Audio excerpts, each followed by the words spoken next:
আসসালামু আলাইকুম everyone. এইচসিআই city ওয়ানের রিভিউ ভিডিও, 4টা স্লাইড টোটাল, আর আমি একটা নোট আপলোড করব নোটেক্স গ্রুপে। তো ফার্স্ট 2টা স্লাইডে অনেক কম কিছু পড়ার আছে, পুরোটা স্কিম করার পর ছোট্ট 1 পেজের একটা নোট বানাইছি। এটা পড়লেই মোর দেন এনাফ হোপফুলি। না, আসলেই তেমন কিছু নাই, ডেফিনেশন আছে আর কয়েকটা টার্মিনোলজি আছে, রিলায়েবিলিটি, স্ট্যান্ডার্ডাইজেশন, ইন্টিগ্রেশন, কনসিস্টেন্সি আর পোর্টেবিলিটি, এগুলো ডেফিনেশন। ইউজার্স উইথ ডিসেবিলিটিস, কী কী ডিসেবিলিটিস থাকতে পারে আর ওগুলোর সলিউশনস আছে এখানে। এটাই ম্যাক্সিমাম আসতে পারে ফার্স্ট সাইড থেকে। এছাড়া অনেক কিছু আছে যেগুলো পড়া লাগবে না। সেকেন্ড স্লাইডেও মোরাললেস সেম। এখানে আচ্ছা, এখানে এইগুলো আছে, মাই ব্যাড, এই টার্মিনোলজিগুলো। তারপর এখানে এই যে ইউজার্স উইথ ডিসেবিলিটিস, ফার্স্ট সাইডে তার মানে কিছুই নাই, সেকেন্ড সাইড থেকে এগুলো। সেকেন্ড সাইডও শেষ।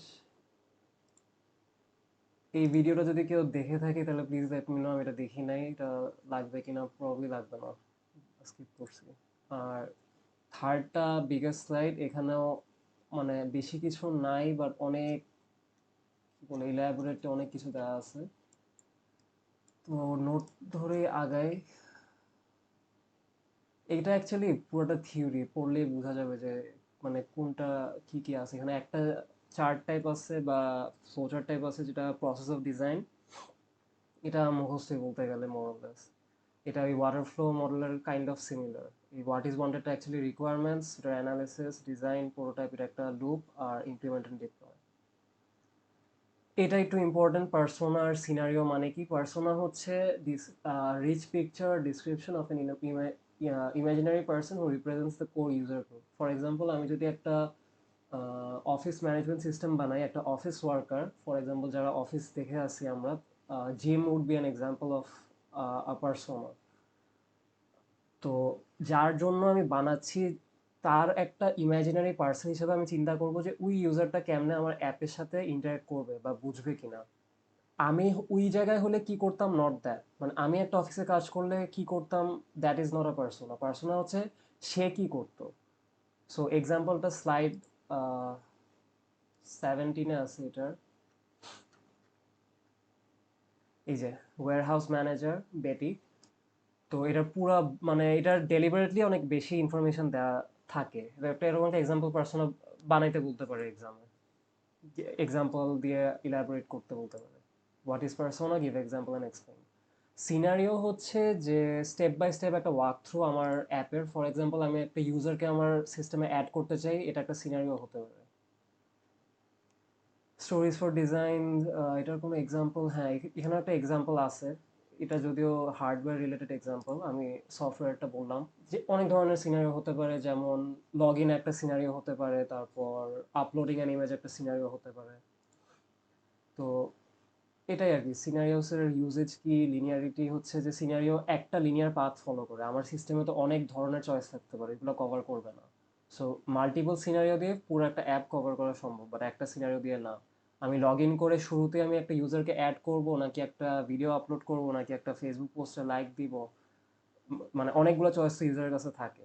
সো সিনারিও একটা লিনিয়ার পাথকে বোঝায় ফ্রম স্টার্ট টু ফিনিশ। এরপর আসি হচ্ছে এই স্লাইডের ন্যাভিগেশন ডিজাইন।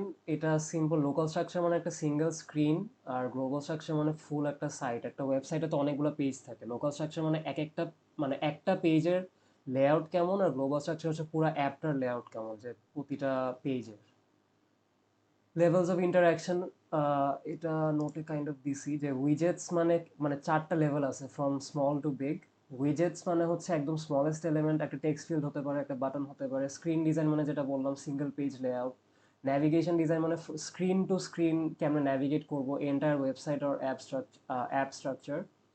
আর এনভায়রনমেন্ট মানে ওই অ্যাপ বা সাইটটা কিসে চলতেছে। ফর এক্সাম্পল, আমি যদি আমার মোবাইল চিন্তা করি, অ্যান্ড্রয়েডটা হবে এটার এনভায়রনমেন্ট। আমি যদি এসডিপি ওয়ানের প্রজেক্টের কথা চিন্তা করি, সেটা হবে ওয়েব বা ব্রাউজার এনভায়রনমেন্ট আর কি। মানে আমার অ্যাপটার আশেপাশে কি আছে, নট মাই অ্যাপ, অ্যাপের আশেপাশে কি আছে। এরপর এই গ্লোবাল স্ট্রাকচার, এখানে 2 ধরনের ডায়াগ্রাম আছে, একটা হচ্ছে হায়ারার্কিক্যাল ডায়াগ্রাম আর নেটওয়ার্ক ডায়াগ্রাম। এটা আসতে পারে, ইম্পর্টেন্ট বলবো না, বাট আসতে পারে যে লোকাল স্ট্রাকচারের এই পার্টটা একটু স্কিপ করছি কারণ এটা আসার মতো আমার মনে হয় নাই। যেমন এই জিনিসটা তো আমরা সবগুলো ওয়েবসাইটে দেখছি যে একটা ওয়েবসাইটে যত ভিতরে আমি ঢুকি এই জিনিসটা দেখায় আর কি, যে ওয়েবসাইটের ভিতর আস্তে আস্তে যে ঢুকতেছি, website top level category, sub category, তারপর কারেন্ট পেজটা। এই যে এটা হচ্ছে একটা হায়ারার্কিক্যাল ডায়াগ্রামস দা সিস্টেম, এটা বেসিক্যালি আমার অ্যাপকে বোঝাচ্ছে, বাট এখানে হোম পেজও দেওয়া যায় টু বি অনেস্ট, কারণ আমার ল্যান্ডিং পেজ আর কি, যেটা ল্যান্ডিং পেজে ম্যানেজমেন্ট একটা পেজ হতে পারে, মেসেজেস একটা পেজ, ইনফো অ্যান্ড হেল্প একটা পেজ। ম্যানেজমেন্ট পেজের ভিতরে দুইটা সাব পেজ বা মডেল চিন্তা করতে পারি, যেগুলো হচ্ছে বা ফিচার চিন্তা করতে পারি, যে অ্যাড ইউজার, রিমুভ ইউজার, এরকম একটা হায়ারার্কিক্যাল ডায়াগ্রাম বানাইতে বলতে পারি, যে তোমার এই অ্যাপ আছে, এই অ্যাপের এই পেজ আছে, একটা হায়ারার্কিক্যাল ডায়াগ্রাম বানাও। এই যে পার্টস অফ অ্যাপ্লিকেশনস। তারপর হচ্ছে নেটওয়ার্ক ডায়াগ্রাম, হচ্ছে একটা টাস্ক ওরিয়েন্টেড বা ফিচার ওরিয়েন্টেড। এটা একটা টাস্ক কিছু হতে হবে তা না, এখানে যেমন add user, remove user different, but একটা নেটওয়ার্ক ডায়াগ্রাম মানে কোন স্টেপের পর কোন স্টেপ হবে। Main screen for example remove, management স্ক্রিনে যদি আমি আসি, এখানে যদি আসি আমার দুইটা অপশন দেখাবে, একটা হচ্ছে রিমুভ ইউজার, অ্যাড ইউজার। এখানে দেখাচ্ছে রিমুভ ইউজার করলে একটা কনফার্ম মেসেজ আসবে, যেটা অ্যাড ইউজারের ক্ষেত্রে আসবে না, মানে রিটার্ন টু মেইন স্ক্রিন হয়ে যাবে ডিরেক্টলি। এটাই এখানে বলছি যে নেট, এখানে হচ্ছে enter app structure hierarchical diagram, আর নেটওয়ার্ক ডায়াগ্রাম হচ্ছে যে একটা সিস্টেমের ডিফারেন্ট পাথসকে দেখায়। যেমন অ্যাড আর রিমুভ ইউজারের জন্য একটা নেটওয়ার্ক ডায়াগ্রাম আঁকতে বললো, তখন এরকম একটা আঁকতে হবে। কারণ সবারটা অবভিয়াসলি একই হবে না, জাস্ট লজিক্যাল হলেই মার্ক পাবো, দ্যাটস ইট। স্লাইডস 53 to 92, এই স্লাইডে এটা পড়তে আমার মাথা ব্যথা হয়ে গেছে। এটা মানে অনেক কিছুই ইউজফুল লাগে না, বাট মানে জাস্ট পড়ে যাইতে হবে আর কি, এটাই মেইন কথা। এই পুরা এগুলো সব জাস্ট একবার দেখে গেলেই হবে। ইম্পর্টেন্ট দুইটা পার্ট আমি পাইছি, যে কি কি টুল অ্যাভেলেবল আছে স্ক্রিন ডিজাইন আর লেআউটের জন্য। একটা হচ্ছে গ্রুপিং অফ আইটেমস, একটা অ্যাপের কথা চিন্তা করি যে আমার যেগুলো আইটেমস রিলেটেড সেগুলোকে আমি গ্রুপ করি। অর্ডার অফ আইটেমস, কোন আইটেমগুলো আমার সবচেয়ে ইম্পর্টেন্ট এগুলোকে আমি আগে দেখাই। ডেকোরেশন হচ্ছে বক্স ডেকোরেশন বা ফন্ট ইউজ করা, কালার ইউজ করা, এটা হচ্ছে ডেকোরেশনের মধ্যে পড়ে। অ্যালাইনমেন্ট অফ আইটেমস মানে হচ্ছে যে লেফট অ্যালাইন, আমি যেমন এই লেখাগুলো যদি চিন্তা করি লেফট অ্যালাইন ভাবে লিখছি, রাইট অ্যালাইন করে লিখলে কিন্তু অতটা সুন্দর লাগতো না দেখতে। আর হোয়াইট স্পেস বিটুইন আইটেমস, এই যে এখানে আমি হোয়াইট স্পেস দিছি, উপরে একটু হোয়াইট স্পেস দিছি, যদি না দিই, এখানে সবগুলোর এক্সাম্পল এখানে আছে অ্যাকচুয়ালি, আমি ওই আমার খাতার এক্সাম্পল কেন দেখাচ্ছি আমি জানি না। স্পেস তিন ভাবে যে ইউজ করা যায়, টু সেপারেট, টু স্ট্রাকচার, তারপর টু হাইলাইট। কোনটাতে ছিলাম? হোয়াইট স্পেস বিটুইন আইটেমস আর অ্যালাইনমেন্টও এখানে এক্সাম্পল আছে সব কিছু, এই যে ডেকোরেশন, তারপর অ্যালাইনমেন্ট, এগুলো জাস্ট একবার দেখে গেলেই হবে, অ্যাকচুয়ালি নোট করার কিছু নাই। এই এক্সাম্পলটা বুঝতে পারলে ভালো। ওভেনের এক্সাম্পল, যে গ্রুপিং অফ আইটেমস কেমনে ইউজ করতেছে, অর্ডার অফ আইটেমস কেমনে ইউজ করতেছে, ডেকোরেশন, অ্যালাইনমেন্ট আর হোয়াইট স্পেস। এটা স্কিপ করছি, এটা আমি পড়ার কিছু পাই নাই, এখানেও পাই নাই। কি আছে অ্যাকচুয়ালি? এরপর জাস্ট প্রোটোটাইপিং এর এই ছোট্ট একটা ফ্লো চার্ট আছে, এটাও ইম্পর্টেন্ট আমার কাছে মনে হয় নাই। এটা জাস্ট রিডিং দিয়ে যেতে হবে। 53 to 92, থার্ড স্লাইডে লেকচার ইন্টারাকশন ডিজাইন বেসিক্স যেটা। এরপর ফোর্থ আর ফাইনাল স্লাইডে যাই। এখানে হচ্ছে ইম্পর্টেন্ট অ্যানালিটিক্যাল কোয়েশ্চেন যেটা আসবে সেটা হচ্ছে কগনিটিভ ওয়াক থ্রু। শুরুর দিকে কয়েকটা থিওরিটিক্যাল আছে, এগুলো একটু পড়ে নিব। আমার নোটেও একদম যা স্লাইডে আছে সেটাই লিখছি অ্যাকচুয়ালি, কারণ ঘুম আসতেছিল ক্লাসে। এই পার্টটা একটু স্যার ক্লাসে বলছে, এটা স্লাইডে নাই। সেটা হচ্ছে যে অ্যানালিটিক্যাল ইভ্যালুয়েশন আর এম্পিরিক্যাল ইভ্যালুয়েশন। অ্যানালিটিক্যাল হচ্ছে যে এক্সপার্টস ক্যারি ইট আউট, আর এম্পিরিক্যাল হচ্ছে experts do not carry it out. এটা হচ্ছে যে evaluated based on match data from common users, এখানে কোনো এক্সপার্টের দরকার হয় না। টাস্ক সেন্টার ডিজাইন, এটাও জাস্ট সাইট থেকে লেখছি, এটা আমি নিজে বুঝি নাকি। তো ইউজার ছাড়া আমি কেমনে একটা অ্যাপকে ইভ্যালুয়েট করবো? ইউজার ছাড়া মানে আমি এটা এখনো ডিপ্লয় করি নাই বা ডিপ্লয়েবল স্টেজে যায় নাই, সো এটা আমি কেমনে ইভ্যালুয়েট করবো? একটা অ্যাপ্রোচ হচ্ছে cognitive walk through, propose by Polson and others. হ্যাঁ, পোলসন। এই থিওরিগুলা জাস্ট পড়ে যাব, স্লাইডে আছে মোরলেস।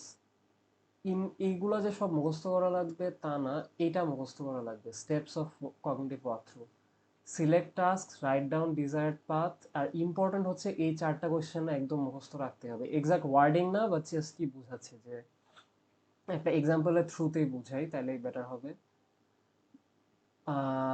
কোয়েশ্চেনটা আসবে যে একটা ইউআই দেওয়া থাকবে, একটা টাস্ক দেওয়া থাকবে, আর বলবে যে কগনিটিভ ওয়ার্কথ্রু দিয়ে তুমি এটার ইভ্যালুয়েট করো। তো ক্লাসে যে এক্সাম্পলটা দিছিল সেটা হচ্ছে যে আমাকে একটা অ্যাপ দিয়ে থাকবে আর বলবে যে record and upload a video. এইটাতে বোঝা যাবে না দেখে আমি এটা এখানে এঁকে রাখছি। সো এখানে একটা ইউআই দেখতেছি, বেশি কিছু নাই। এই বক্সটার মধ্যে থাকবে হচ্ছে আমার ক্যামেরা অন করলে যে জিনিসটা দেখি, মানে যেদিকে আমার ক্যামেরা পয়েন্টেড থাকে ওই জিনিসটা এখানে আসবে আর কি। একটা রেকর্ডের আইকন আর একটা বাটন যেটার মধ্যে কোনো টেক্সট নাই, আর একটা স্ট্যাটাস মেসেজের জন্য একটা বক্স আঁকা। এটাই, আর কিছু না। তো আমার টাস্ক বলতেছে যে record and upload a video. তো টাস্কটাকে আমি স্টেপে ভাগ করতেছি, এটাকেই বলতেছে যে right down desired path. Select task হচ্ছে আমার এটা, record and upload a video. Second পার্টটা হচ্ছে রাইট ডাউন ডিজায়ার্ড পাথ। আমার ডিজায়ার্ড পাথ কি? রেকর্ড ভিডিও, স্টপ ভিডিও আর আপলোড ভিডিও। এখন এটা পার্সন টু পার্সন ডিফার করতে পারে, বাট মানে একদম লজিক্যাল ভাবে চিন্তা করতে হবে। লজিক যদি দিতে পারি তাহলে আনসার ঠিক আছে, সবার আনসার মিলতে হবে তা না। সো এইভাবে লিখে যাব question one, question two, question three, question four. কোশ্চেনগুলা মানে আনসার স্ক্রিপ্টে লেখা থাকলে বেটার, যে আগে কোশ্চেনগুলো লিখতেছি, তারপর আমি এগুলা মানে কিউ ওয়ান দিয়ে যে আমি এই কোশ্চেন বোঝাচ্ছি এটা আমি বলতে পারবো। Otherwise Q one Q two মানে কি, জাস্ট কিউ ওয়ানের পাশে গ্যাস লিখতেছি, লুকস অড। তো record video Q one yes মানে, মানে এটার মানে কি? এটার মানে হচ্ছে যে will the user realistically be trying to do this action. আমার টাস্কই হচ্ছে যে ইউজার চাচ্ছে একটা রেকর্ড, একটা ভিডিও রেকর্ড করে সে আপলোড করবে। সো রেকর্ড ভিডিও তো হ্যাঁ, তার রিয়েলিস্টিকলি ইউজার এটা করার চেষ্টা করবে, রাইট? সো কোয়েশ্চেন ওয়ান আমার ইয়াস।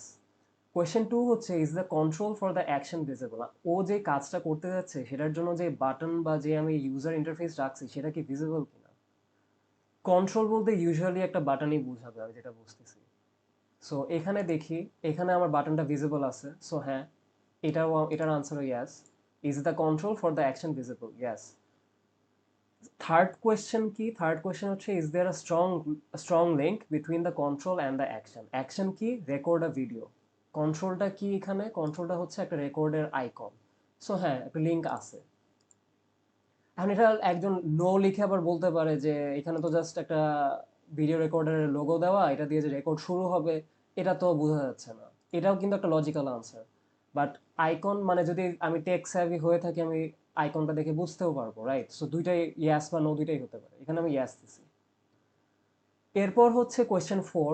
এটা মানে খাতায় দেখে বোঝা যাবে না, বাট কোশ্চেনে দেয়া থাকতে পারে যে প্রেস করার পর, প্রেস করার আগে একটা ইউআই, প্রেস করার পর একটা ইউআই। ফর এক্সাম্পল, আমি যদি এই কন্ট্রোলটাকে ক্লিক করি, একটা একটা পপ আপ আসতে পারে যে রেকর্ডিং হ্যাজ স্টার্টেড। সো ওইটা হচ্ছে আমার ফিডব্যাকটা। তো কোয়েশ্চেন ফোর হচ্ছে আমার is feedback appropriate. Feedback from UI after user presses or clicks on control. এখানে বোঝা যাচ্ছে না, বাট আমি ধরে নিই যে কোনো ফিডব্যাক নাই। চাপ দেওয়ার পর ইউজুয়ালি কি হয়, একটা ব্লিঙ্কিং রেড সার্কেল আসে ক্যামেরা অ্যাপে। এখানে সাপোজ এটা নাই, সো আমি এখানে নো লিখবো। আর নো লিখলে অলওয়েজ আমি একটা সাজেশন দিব যে এটা যে নাই, বা এটা যে মানে কোয়েশ্চেনটা যে স্যাটিসফাই করতেছে না, এটা কেমনে সলভ করা যায়। No, a blinking red light or status message can be shown. এখানে যে আমি এটা এঁকে রাখছি স্ট্যাটাস মেসেজ, এখানে কিন্তু মানে জাস্ট মানে এখানে স্ট্যাটাস মেসেজটা বসবে, বাট এখানে যে ওই স্ট্যাটাস মেসেজটা আছে এটা কিন্তু আমি বলতেছি না। এটা জাস্ট একটা বক্স, এটার মধ্যে স্ট্যাটাস মেসেজটা আসবে আফটার রেকর্ডিং হ্যাজ স্টার্টেড। এই কারণে আমি এটা নো লিখছি। এটাই বললাম যে এই ফিডব্যাকটা সাবজেক্টিভ। মানে ফিডব্যাকটা বোঝা তো অবভিয়াসলি ডিফিকাল্ট খাতার মানে একটা রিটেন কপি থেকে। অবভিয়াসলি আমি তো একটা অ্যাপের সাথে এখানে কাজ করতেছি না। সেকেন্ড স্টেপটা কি? Record and upload a video. Recording এ আমি চাপ দিছি, সেকেন্ড স্টেপ হচ্ছে স্টপ ভিডিও। স্টপ ভিডিওর জন্য আবার সিমিলার চারটা স্টেপ যাব। Question one, will the user realistically be trying to do this action? Yes. Recording শুরু করছি, আমি তো অবভিয়াসলি স্টপ করবো। আবার কোশ্চেন টু কি? Is the control for the action visible? এখানেও ইয়াস বলবো, কারণ আমার এখানে একটা বাটন আমি দেখতেছি। ঠিক আছে, বাটনটার কাজ কি আমি জানি না, বাট একটা বাটন তো আমি দেখতেছি। এরপর বলছে is there strong link between the control and the action? এখানে আমি অবভিয়াসলি দেখতেছি যে না, এই বাটনের কাজ তো যে কোনো কিছু হইতে পারে, এটা যে স্টপই করবে এটা তো আমি জানি না। এর জন্য এটার আনসার হচ্ছে no. Provide text, image or hint on button, এটা আমি সাজেশন দিচ্ছি। আবার লাস্ট হচ্ছে ইজ ফিডব্যাক অ্যাপ্রোপ্রিয়েট। এখানেও কোনো ফিডব্যাক আমি পাচ্ছি না, ধরে নিচ্ছি যে no, stop blinking light or not, or আচ্ছা, এটা শো স্ট্যাটাস মেসেজ হবে, নট ক্যান লেক্সি আমি জানি না। স্টপ মানে ব্লিঙ্কিং লাইট যেটা আসতেছিল আগেরটাতে সেটা আমি স্টপ করে দিব। অর ও আচ্ছা, আগের স্ট্যাটাস মেসেজটাই মানে পপ আপ না, স্ট্যাটাস মেসেজটা উঠে থাকবে যতক্ষণ রেকর্ডিং থাকবে। তো আর যখন আমি এটা ক্লিক স্টপ করবো আবার, তখন আবার স্ট্যাটাস মেসেজে চলে যাবে, এটাই হচ্ছে আমি বুঝতে পেরেছি। আর লাস্টের স্টেপটা হচ্ছে আমার আপলোড ভিডিও। এখানে আমার কোশ্চেন ওয়ান কি ছিল, এখন জাস্ট না দেখে চিন্তা করি যে will user be realistically be trying to do this. Obviously yes. এখানে কি আমার আপলোড ভিডিওর কোনো আমি কন্ট্রোল দেখতেছি? এখানে দেখি না, আপলোডের কোনো কন্ট্রোলই দেখতেছি না। An upload button can be placed under the stop button. এখন এটা একটু মানে ঝামেলা মার্কা কোশ্চেন, আমি নিজে করতে পারি যে এটা নো দিয়ে এটা কিন্তু মানে এটা এখানে আমি ইয়াস দিই, এখানে কিন্তু আমি নো দিতে পারি, কারণ এটা যে স্টপের জন্য এটা আমি কেমনে বুঝতেছি, এটা কিন্তু সাবজেক্টিভ। আমি নো দিতে পারি, এখানে আবার আরেকজন গ্যাস দিতে পারে। সো জাস্ট লজিকটা লিখলেই মার্ক পাবো, দ্যাটস ইট। এখানে আমি ধরে নিয়েছি যে শুরুটা স্টপ বাটন ছিল, মানে এটা স্টপ বাটন, আমি জাস্ট ধরে নিচ্ছি। সো এটা তার মানে কি কোনো আপলোড বাটন নাই। সো এখানে কি ছিল কোশ্চেনটা, is the control for the action visible? কোনো বাটনই নাই, সো নো। আর অ্যান আপলোড, এটার সাজেশন কি, an upload button can be placed under the stop button. Question three হচ্ছে is there a strong link between the control and the action? এখানে হচ্ছে যে বাটনই নাই, সো লিঙ্ক কোথায় থাকবে? So no, follow suggestion of question two. আর last question হচ্ছে ইজ ফিডব্যাক অ্যাপ্রোপ্রিয়েট? এখানে আমি আবার এটার উপর পিগিব্যাক করবো না, আলাদাভাবে একটা সাজেশন দিব যে no, progress bar and upload complete status message can be displayed. আর ইয়াস যদি আমি একটা কন্ট্রোভার্সিয়াল জায়গায় লিখি, ঠিক আছে, এটা যেমন কন্ট্রোভার্সিয়াল ইয়াস না, এটা কিন্তু একটা মানে এটা মানে হবে, এটা এই ইয়াসটা অবভিয়াস। বাট এই ইয়াসটা কিন্তু আমার একদম অবভিয়াস ছিল না। এই ইয়াসটা কোনটা, স্টপ ভিডিওর যে ইয়াস, যে এইটার কন্ট্রোলটা ভিজিবল কিনা, এটা কন্ট্রোল তো আমি বুঝতেছি না যে এটা কি স্টপের কিনা। সো এটার জন্য আমার একটু ইয়াস লেখার পর যে আমি শুধু নো এর পরেই সাজেশন দিচ্ছি, ইয়াসের পরও চাইলে আমি সাজেশন দিতে পারি, মানে এক্সট্রা মার্ক পাওয়ার জন্য বা বেশিবার বোঝানোর জন্য আর কি, যে ইয়াসটা আমার কন্ট্রোভার্সিয়াল হচ্ছে ইয়াস বলাটা, সেটার জন্য আমি সাজেশন দিতে পারি। এখানে আমি ওইটাই লিখছি। সো এটাই কগনিটিভ ওয়ার্ক থ্রুর একটা এক্সাম্পল। আরও এক্সাম্পল নেটে থাকতে পারে, আমি প্র্যাকটিস করি নাই, প্রবাবলি করবো না, অন্যরা চাইলে করতে পারি। এরকম একটা ইউআই দেওয়া থাকবে, আর ফিডব্যাকের জন্য বিফোর অ্যান্ড আফটার ইউআই মানে দুইটা ফিগারও দেওয়া থাকতে পারে। সো দ্যাটস ইট গাইজ, এইটাই রিভিউ ছিল সিটি ওয়ানের জন্য, এইচসিআই এর। আসসালামু আলাইকুম।